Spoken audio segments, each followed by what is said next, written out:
Hello. അപ്പോൾ ഇന്നത്തെ ദിവസം ഞാൻ എന്താ കഴിച്ചതെന്ന് നോക്കിയാലോ. രാവിലെ തന്നെ കഴിച്ചത് ഈ അടയാട്ടോ. അടയ്ക്ക് പ്രത്യേകിച്ച് കറിയൊന്നും ഇല്ലാത്തതുകൊണ്ട് തേങ്ങാപ്പാലും പഞ്ചസാരയും കൂടി കൂട്ടിയിട്ടാട്ടോ കഴിച്ചത്. കുറേ നാളായി തേങ്ങാപ്പാലൊക്കെ ഒഴിച്ചിട്ടുള്ള എന്തെങ്കിലും ഒരു ബ്രേക്ക്ഫാസ്റ്റ് കഴിച്ചിട്ട്. എന്തായാലും നല്ല രസമുണ്ടായിരുന്നു.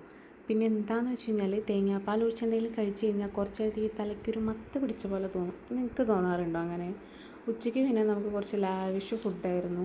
ഇന്ന് എലക്ഷൻ ഡേ ആയതുകൊണ്ട് തന്നെ എലക്ഷൻ ഡ്യൂട്ടിക്ക് വന്ന ആൾക്കാർക്ക് ഫുഡ് ഏൽപ്പിച്ചിട്ടുണ്ടായിരുന്നു. നമുക്കൊരു ചെറിയ കാറ്ററിംഗ് സർവീസ് ഉള്ളതുകൊണ്ട് ഇന്ന് അവർക്ക് വേണ്ടിയിട്ട് ഉണ്ടാക്കിയ ഫുഡായിരുന്നു കേട്ടോ.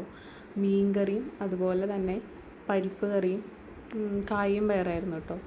ഈ മീൻ കറി പാത്രത്തിൻ്റെ അടിയിൽ പരിപ്പ് കറിയായിരുന്നു. പക്ഷെ ഞാൻ ഉച്ചയ്ക്ക് എന്തോ അത് എടുത്തില്ല. പിന്നെയാണ് അമ്മ പറഞ്ഞത് നല്ല ടേസ്റ്റ് ഉണ്ടായിരുന്നു കറിക്കുന്നത്. എന്തായാലും പിന്നെ വൈകുന്നേരം കൂട്ടാലോ എന്ന് വെച്ചു.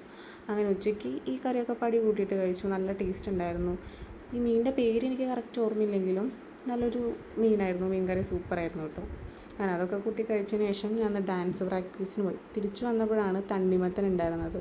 തണ്ണിമത്തൻ അങ്ങനെ കഴിച്ചിട്ട് നേരെ കുളിക്കാൻ പോയി. കുളി കഴിഞ്ഞ് വന്നപ്പോൾ കൈയോടെ ഫുഡും കഴിച്ചു കേട്ടോ. ഞാൻ ഡിന്നർ ഒരു 6:30-7 മണിക്കുള്ളിൽ എന്തായാലും ഡിന്നർ കഴിച്ചിരിക്കും. ഉച്ചയ്ക്ക് എടുക്കാൻ പറ്റാത്തതുകൊണ്ട് പരിപ്പറി എടുത്തിട്ടുണ്ടായിരുന്നു കേട്ടോ. നല്ല ടേസ്റ്റ് ഉണ്ടായിരുന്നു കേട്ടോ പരിപ്പറിക്ക്. അതുപോലെ തന്നെ സെയിം മീൻ കറിയും കായും പയറൊക്കെ തന്നെയായിരുന്നു വൈകുന്നേരം. അങ്ങനെ അതും കഴിച്ചിട്ട് പോയപ്പോഴാണ് അച്ഛൻ ചപ്പാത്തി കൊണ്ടുവന്നത്.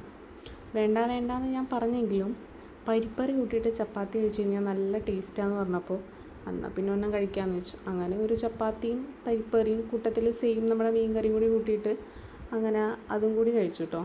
അപ്പോൾ ഇന്നത്തെ ദിവസം അപ്പോൾ ഇത്രയൊക്കെയാണ് കഴിച്ചത്.